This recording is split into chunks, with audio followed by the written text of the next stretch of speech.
So a very warm welcome to everybody to this emotional health and the brain. I'm really delighted. I'm Sandy Hitchens, and I'm a Neufeld course facilitator and a faculty intern, and also a counsellor, and love this approach. And so love sharing this material with you. And I'm really, really delighted to have Ruth join me and co-host this with me tonight. So Dr. Ruth McConnell. So Ruth, would you just like to introduce yourself a little bit before we make a start? In that way, yes, I would love to. Good evening and welcome to tonight. I'm so excited to be here with Sandy, and I've had a long links with Gordon Neufeld through the Institute and did a lot of his training when my kids were little. So 18 years ago, I trained with Gordon in Vancouver, and then I had the joy of evangelizing New Zealand with the Neufeld paradigm in terms of introducing different practitioners to it. And I was also a lecturer at Laidlaw College in the counseling department. So taught human development to counselors through the Neufeld lens, and have run some attachment-based counseling training too. So yep, I'm in private practice and a professional associate of the Neufeld Institute. So that's how I get to sneak into these fun events and hopefully add my little tuppence worth. If there's any bits that I can help with answering questions, I'll be delighted to. So yep, I'm glad to be here tonight. Thank you, Ruth. In fact, Ruth was the person who definitely introduced me to the Neufeld Institute and Dr. Gordon Neufeld's work. I was in Nelson at the time and went down to Christchurch for a seminar that Ruth was presenting. And as I was sitting there, she kept talking about this person called Dr. Gordon Neufeld. And I was just fascinated by what she was saying about his approach and very, very intrigued. So went home and did a Google search, as you do, and discovered that there was a whole lot on the website there with a whole lot of courses and things like that. So that was the start and of a journey of many courses for me, and just following this approach that just offers a lot of hope and makes a whole lot of sense. I guess at that point in my counselling, I was looking for something that offered a bit more hope and made some more sense to the way I was working. And so this approach has certainly done that. So welcome tonight, everybody. We also have Rosie Griffiths with us as well, who's also part of our Neufeld Aotearoa team. And so it's lovely to have you here too, Rosie. So Neufeld Aotearoa is a group of us who have, as Ruth said, we've gone on this journey of discovering this approach and fallen in love with it. And we're living in New Zealand and wanting to share it with others in New Zealand and in our New Zealand context. So we have a Facebook page, we have a website, and later on at the end of this, we'll talk a little bit more about our conference that's coming up as well. So tonight we're going to dive in and look at emotional health and the brain. And so I'm going to kick us off with a little bit of an introduction to start off with. Because we've chosen about 20 minutes or so of Eva's presentation that we're going to show you tonight. And we'll pause that part way through where we'll have a bit of a discussion and answer any questions, and then show you the rest, and then we'll have some more questions at the end. So feel free as we go through to pop any questions you might have in the chat, and we'll look at those or any comments as well as we go through. So I'm just going to share my screen with you first of all.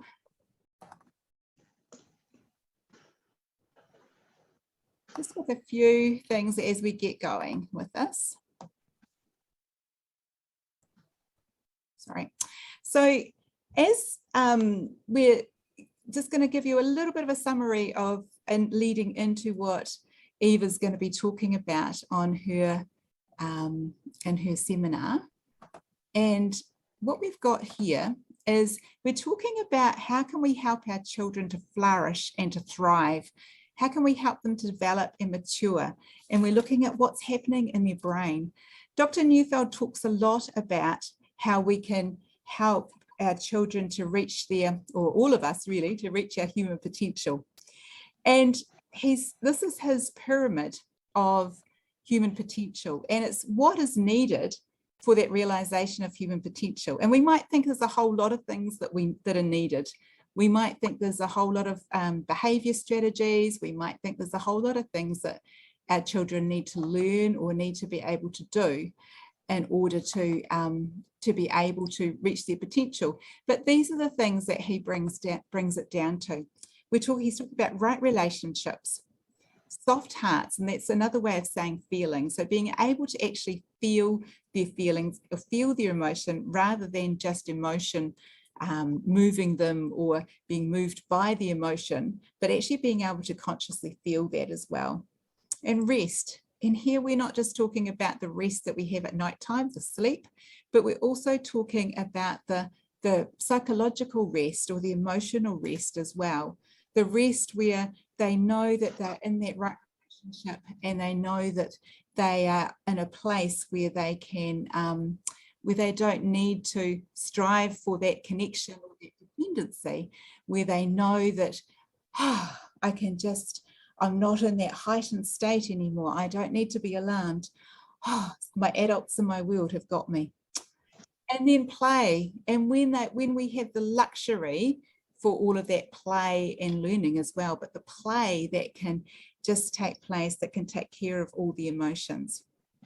And so if we're looking at a little bit more of those right relations, we're looking at, there's a lovely quote that I love here by Kurt Thompson. He says, we're all born into the world looking for someone looking for us, and we remain in this mode searching for the rest of our lives. And it just speaks so much to how vital that connection actually is. And here's another quote. The parent-child connection is the most powerful mental health intervention known to mankind. Now that's pretty impressive when you think about that, when you think about the mental health interventions and you think about what a big issue this has become for our children and adults. And here we're talking about the parent-child connection as the most powerful mental health intervention known to mankind. It just speaks so much of how important that connection actually is. And it's the connection, that attachment and that connection is what the brain prioritizes as being the most vital for our survival. Dr. Gordon Neufeld has got this, this is his attachment stages that he's come up with. And as we look at this, it's the plant analogy. So the green shoots out the top is that plant that's developing as it's supposed to, with all the maturation and the development and the emergence and all of the things that are necessary for that development. Under the ground, we see the roots. And here, if we're thinking of this plant like a child, how they're developing, under the roots of attachment and the connection that goes down deep into the soil, and the ways that we can hold on and feel connected without facing that separation. And these roots develop bit by bit and go down deeper. And the deeper they go, the more vulnerable they are. Well, and so as we look at this, we'll see there'll be sometimes that for some children, they're more superficially attached to their connections because it's been too vulnerable for them to attach deeper. For example, the significance one. Well, what if they feel like they don't matter, they're not significant, and they're not as important as they'd like to be to the people who are in the world? Then that's going to be way too vulnerable. So that will come up, and sameness is the least vulnerable. And just to be the same as, but we want those roots to go deeper so that the brain can find rest without having to keep striving to have their needs met. I'm just doing a very, very quick summary of this because we could talk a lot about this. We could talk a lot about all of these things we're discussing tonight, but for sake of time, I'm just brushing over them quickly so that we can get in. But any of these things, if you're interested in more, there's a lot of other courses that go deeper. And I know some of you have done some of the courses, so this will be connecting with. When that child is in that connection, when the roots are down deep and they're feeling like they are the same as, but they also feel like they belong, and that loyalty to parents. They feel like they do matter. They feel that love, the warmth and delight that they see in their parents' eyes. They feel like they're known. There's adults in their world who actually know them. When that's happening, there is kind of like a rest that they have. They can rest in that connection, and they don't have to strive for it. They don't have to work really hard for the love and for the attention. A little bit like this duck. It's not a very clear photo, but I was walking down by the river one day, and I saw this little duck, and it's just sitting on this big pile of branches and twigs and things, and just sitting there and floating down the river. No work whatsoever. It's just able just to sit there and relax. And I guess it just spoke to me of that rest that that our children can have, and that we want them to be able to have when that and they know that there's who are taking care of them, and also when they're in play that can bring that rest as well. So that's a little bit of an introduction to what Eva's going to talk about. So is there any comments before we make a start? Just feel free to throw them in the chat if you have got a comment or a question before we start on the recording.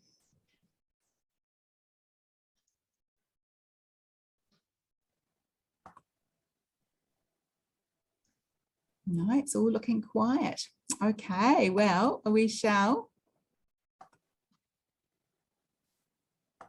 introduce you to Eva de Gosztonyi. Eva is a school psychologist in Canada, and she's done a lot of work with school boards over there, and she's highly sought after to speak about a lot of behaviour management and emotional issues with children.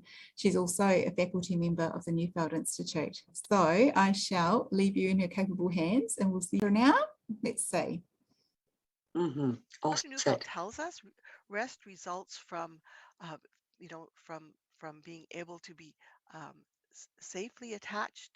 Have the feelings result from that in a dependent mode to a caring adult. So when a child feels cared for, they can rest. When they are able to feel their feelings of satiation and security and sadness, that brings them to rest. And what I want to share with you is what happens when that rest doesn't happen. And what is it that causes the most distress and therefore the lack of rest? Well, that is when children are facing separation. Since attachment is essential for us as human beings to survive, when we are facing separation, clearly that's going to cause problems. And interestingly, what facing separation does is it evokes emotion. It evokes the sense of do something. Have us do something so that we can correct the separation problem. And what is emotion? Well, it's to be stirred up. It happens to us as being opposed to being under our control. It can seem irrational, and in a moment we're going to see what actually the facing separation moves us to do. And sometimes it moves us to do things that don't make a lot of sense in the short run, but will make a lot of sense in terms of the survival that we're dealing with. And when we're moved, we meant to move in ways that would serve us. And so we basically, when we are going to do things that are going to serve us to restore attachment so that we can then be assured of our survival. And then there's an action potential that seeks expression. Once it is activated, once an emotion is activated, it needs some kind of an expression. And so we need to make sure that it follows through. And when it can follow through, then it can have some kind of resolution. Emotion in and of itself is not a problem. We tend to talk about positive emotions and negative emotions, but our emotions are there to serve us. But they do need to express themselves and come through to the other side. So what is it that happens when we are facing emotion? Well, there are three primary emotions that manifest themselves when we are facing separation. And these have been identified by other researchers as well, but I believe that Dr. Neufeld is probably the only person who has put the three of these together and linked them to a reaction of facing separation. So the first is pursuit, and pursuit is the emotion, the movement towards restoring proximity. And again, many of us, this happens all the time with our own spouse. Let's say we do something and our spouse is not happy with us. We very quickly will say, "Oh, I'm sorry, I didn't mean to do that. Let me say that a different way. No, no, no, give me a minute to explain myself." These are all at behaviors that result from the emotion of pursuit. We're trying to clarify things, correct things, and restore the proximity so that we don't lose that relationship. And of course, many times our children, "No, mommy, I promise to be good. I promise to be good." That is the emotion of pursuit. That is bringing the child and wanting the child to come back into a good relationship with the adult, moving the child to do so. When we face separation, we also experience alarm, and alarm moves us to caution and to avoid that which alarms. So we also will, in facing separation, kind of stop ourselves, calm down, change our tone of voice. Again, I often talk about our spouse because very often we've had the discussion with our spouse about what it is that's going on behind the nonverbal behaviors. And so if we are, raising our voice and our spouse is starting to tune us out, whatever, getting into that, kind of negative situation that we get into sometimes that we want to avoid with our spouse, it might move us to caution. We change our tone of voice. Of course, we do this with our children as well, and our children do this with us. Some children, rather than pursuing us, are going to just become very quiet. They're going to just hold back, not stop doing whatever it is that they were doing because they notice that that particular behavior or action is causing separation. The third emotion that is there when we are facing separation is one called frustration. And frustration is the emotion that we experience when something's not working. And it moves us to try and make it work. So we're moved to affect change and to fix the problem. But when we can't fix the problem, sometimes it also moves us to attack. And so, again, with our spouse, we might want to, express to the spouse, "Look, every time we have these discussions, let's say at nighttime, it just doesn't do very well. Why can't we have these discussions in the morning when both of us are feeling better?" So frustration is an important emotion that helps us to change circumstances that will then prevent us from getting into a situation that causes separation. Now, what's interesting here is that we have our limbic system, our emotional system, that is activated when our brains identifies or notices that separation is happening, because our limbic system is basically moved to make sure that we survive. And survival is very, very important for us because if we're not alive, then all the rest does not matter. So we have the amygdala, which is like our smoke detector. It detects any kind of danger that is out there, and it is particularly sensitive to any sense of separation. All of us know that, you're somebody that you want to be attached to just has to tisk or roll their eyes or give some kind of a nonverbal signal that they're not happy with you, and we start reacting. And it's really interesting because this will happen even in relationships that we're pretty secure in. Our amygdala is sensitive to anything that hints of separation. The amygdala is nestled right against the hypothalamus. And the hypothalamus is the part of our brain that links the nervous system to the endocrine system via the pituitary gland and basically allows our whole body to get into action to solve the problem of separation. And again, we have our hippocampus that is right there. And one of the things, as I mentioned before, when all is going well, the hippocampus will move what is in the short-term memory into long-term memory. But when survival is at stake, the hippocampus is motivated to remember what it is that can cause danger to us. So what does the hypothalamus do? Well, it activates the sympathetic nervous system, which is our system of action. And it basically increases cortisol, adrenaline, norepinephrine, and growth hormone into our system. When those are in our system, then our heart rate goes up, our blood vessels constrict. We no longer have the desire to eat and rest.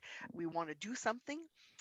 There's an increase in the breathing and the heart rate, and the blood diverts to the muscle. So basically, what it is we're preparing to do something, whether it is to stop ourselves and save ourselves, whether it is to a variety of things that then can um, assure our survival. So there's this activation that happens to move us to do something to resolve the separation problem. Um, Other people have used different words to describe what it is happening in this particular situation, and they often will talk about the freeze response or the follow response. And basically, if we look at it through Dr. Neufeld's paradigm, what happens is when we are facing separation, when somebody is not happy with us, we sometimes actually freeze to look to see. Um, for example, and again, we have to recognize that we are so sensitive as human beings to facing separation. Sometimes it can just be around making a mistake. So in a classroom, a child might be doing something and looks down at it and realizes, oh, it doesn't look right. This isn't, I don't understand this. I don't know what's going on. Immediately, the brain will go to, there's something wrong. You're not doing well. You're going to disappoint somebody.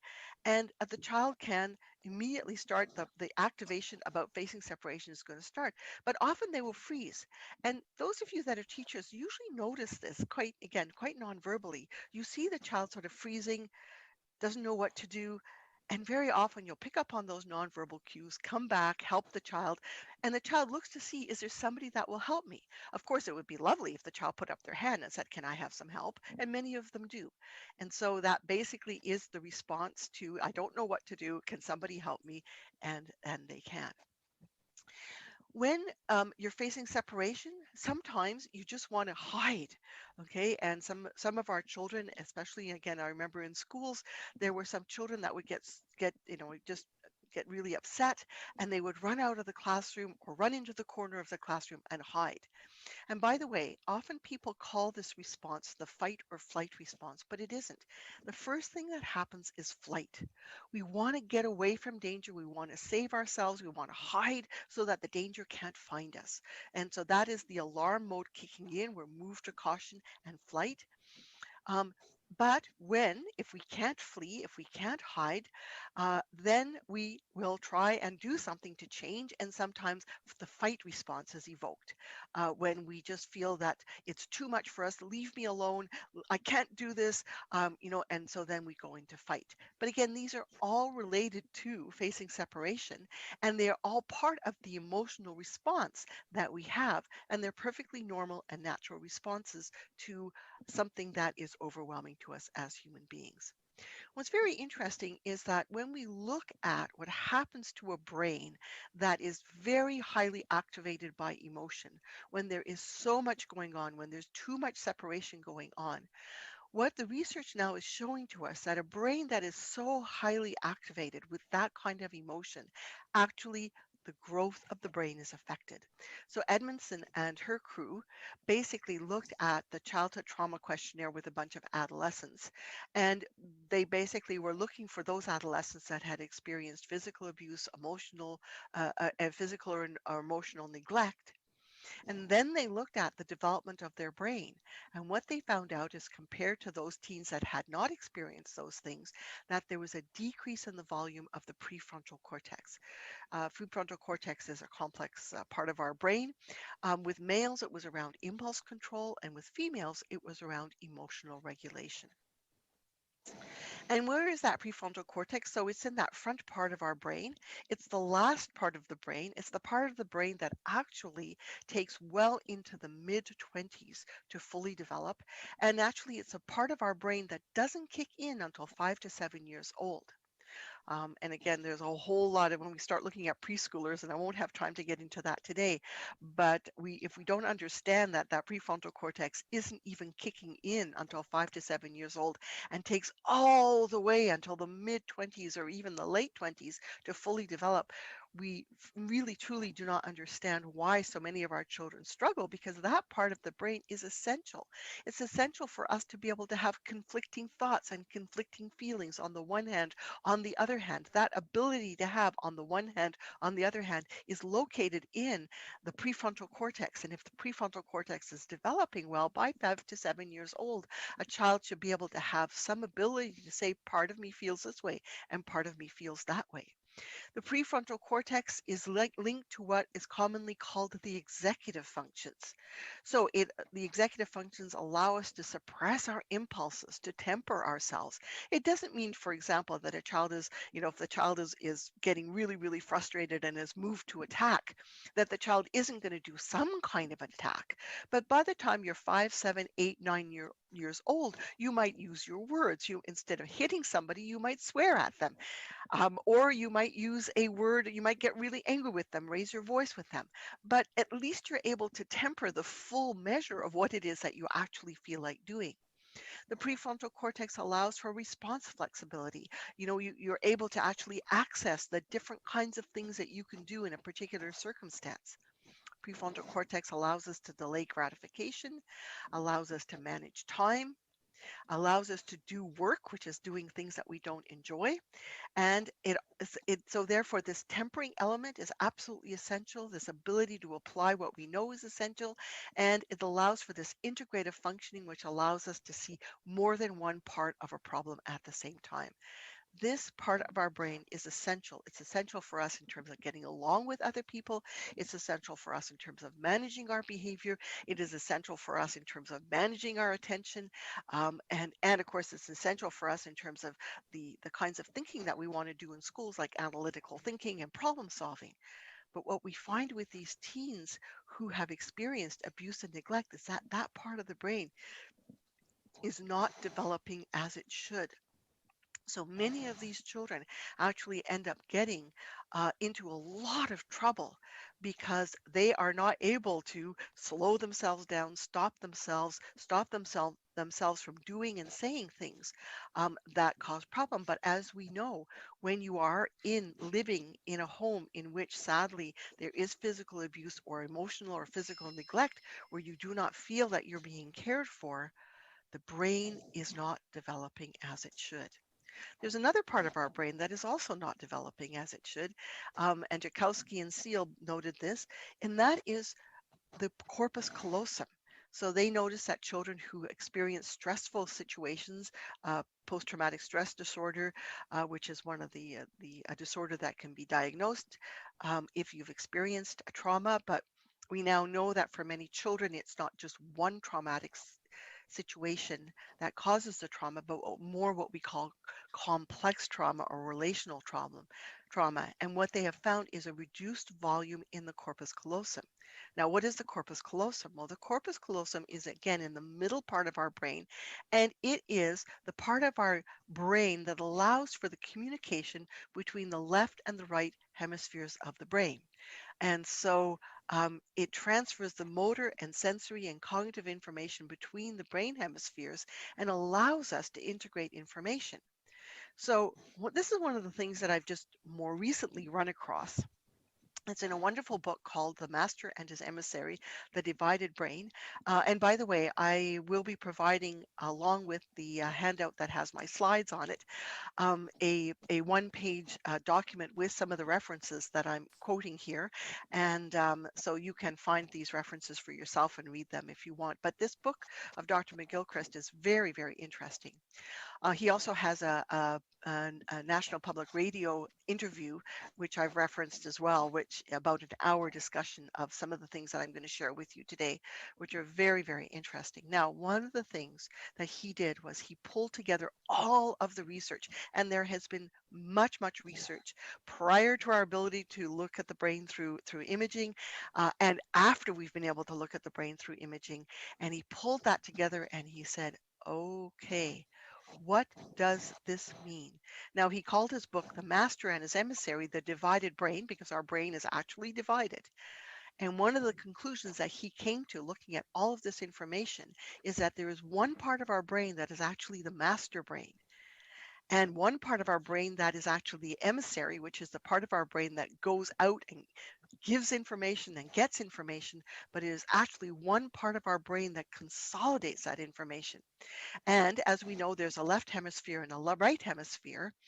Um, and many of us, I know that I thought, well, the master brain would be the left hemisphere, the brain that we have been led to believe is the brain of ration, of order, of knowledge, kind of one step after another, very logical brain. Well, actually, the left hemisphere does have that job, but it's a much more particular job or specific job. And what Dr. McGilchrist has concluded is that the left hemisphere is detail oriented. It decontextualizes and finds the facts, wants the rule, and looks for the answer. And so those of you that are teachers, again, the easiest way of understanding this, the role of the left hemisphere, for example, the role of the left hemisphere in reading means that the left hemisphere learns things like letters that make sounds, how sounds go together, words that make sentences, and how the rules around how you make a good sentence in different languages, as in English, how you put a paragraph together so that it makes sense, how you write an essay so that it makes sense. So these are all skills that we need in order to be able to communicate. But the right hemisphere is actually the part of our brain that is whole oriented, that considers the context, that makes vivid and concrete, takes the whole picture together. And again, those of you that have taught reading have run across perhaps a child who has been able to read words and even read sentences, sometimes even read paragraphs, but cannot seem to understand what it is that they read. I have a daughter who happens to have a learning problem, and she can't always read every word in the sentence. But because her right hemisphere happens to be well developed, and the reason I know it's well developed is because she can take a sentence and not necessarily read every word in that sentence, but make sense of that sentence. And this is what our right hemisphere does. But we need our left hemisphere so that we get the information and the knowledge that is particular to a particular situation. Both parts of the brain have to work together, but it is the right hemisphere of our brain that actually needs to be very well developed for us to be able to solve a problem. So the right hemisphere, interestingly enough, requires experiences, not information to develop. And the two hemispheres have to communicate for the effective use of our cortex. And if that corpus callosum is not well developed, then we won't be able to. We might know the rule, but we won't be able to understand when we need to use that rule, because we all know that rules are kind of meant to be broken. And we need to understand the context in which that is appropriate. And so those two parts of our brain actually have to communicate very, very well. Again, something that really struck me and that helped me to understand why we have to work very carefully with our preschoolers, with our 3-year-olds, 4-year-olds, our 5-year-olds, especially when we bring them into school, is that the right hemisphere is in rapid development during the preschool years. And as we know, since the right hemisphere needs experiences, what is the way in which children get experience? Well, that is through play. Absolutely essential that we allow our preschoolers and well into 5 years old and well into 6-year-old plenty of time for play, because it is only in play that that right hemisphere can start to make a picture of the world that then can use the information that we want to teach it through the left hemisphere. And honestly, I'm wondering here, and I haven't actually read anything about this, but are we not able to access our right hemisphere when we are at rest? How many of us often don't know how to solve a problem? We go to sleep, we wake up the next morning and we go, oh, I know how to do that. And part of I think what was happening is that during sleep and rest, our right hemisphere basically continues to work on the problem and then allows us to transfer it over to our left hemisphere and explain that to somebody else. This is probably very simplistic in terms of what I'm talking about, but I think the general context or understanding is there. And if we respect that right and left hemisphere, especially the right hemisphere, which kind of operates in a much more holistic sense, I think we can actually make a difference in our own lives and the lives of our children.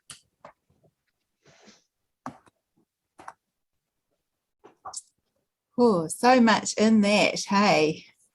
Sorry, my apologies. I know I said that I would stop partway through, but when I had the problem with the with getting that video, I thought I don't dare mess with it. I'll just let it go and we'll watch it all. So, any what stood out for you from that, Ruth? Well, I did love the bringing in Ian McGilchrist's work, the right and left hemispheres, and the research behind, you know, how complex developmental trauma has really had an impact on the growth and the volume of those spaces. So making sense of, you know, impulsivity problems in males later, and then emotion regulation issues in females later, if they've had a very hard attachment story that's not worked well for them. Help some lights come on for me. Yeah, yeah.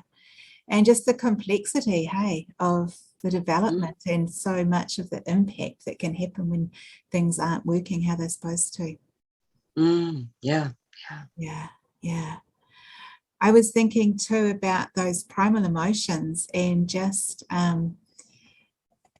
with that facing separation, those three very powerful primal emotions that are evoked, and thinking, you know, the alarm, the frustration, and that pursuit of trying to close the gap to get that connection back again. And they're all there to solve the problem. They're not there as a problem themselves, but looking at that, and I know from other, what Dr. Neufeld would map out often with those primal emotions, how just about every issue that a child might have would be based from those primal emotions. When we think about the alarm and the anxiety problems from that, and the frustration leading on to some of the aggression problems or the self-attack problems, and then the pursuit of all the changing ourselves and to try and fit in, and all of this many issues that we could map out from that, of just how important. And when we take that down to that facing separation of how impacting that is. Yeah. I'm wondering if there's any comments from anyone. We might actually just pause that recording for a moment, just for a little moment, if I can find it.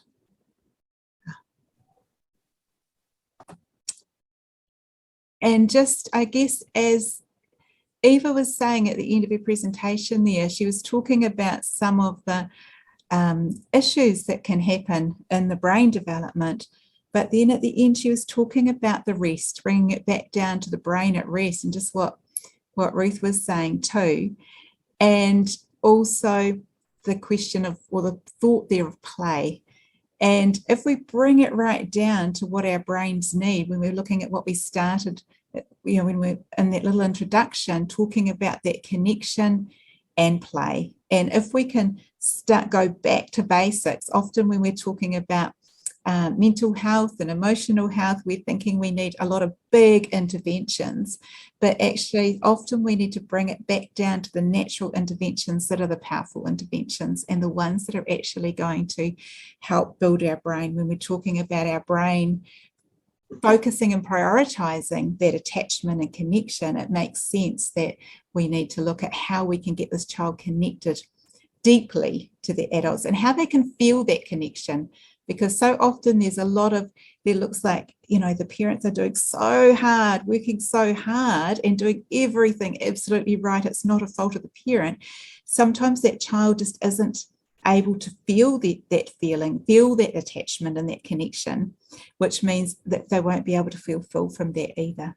And play is just such a gift that we have, that nature gives us, because it will take care of the emotions as well.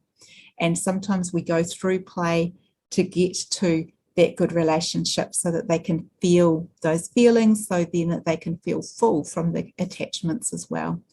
So looking at that and thinking about what can we do, what's the best thing we can do when we're helping children with their mental and emotional health. And obviously it is that strong relationship, and it is that play. So thank you for being here. I'm just going to pause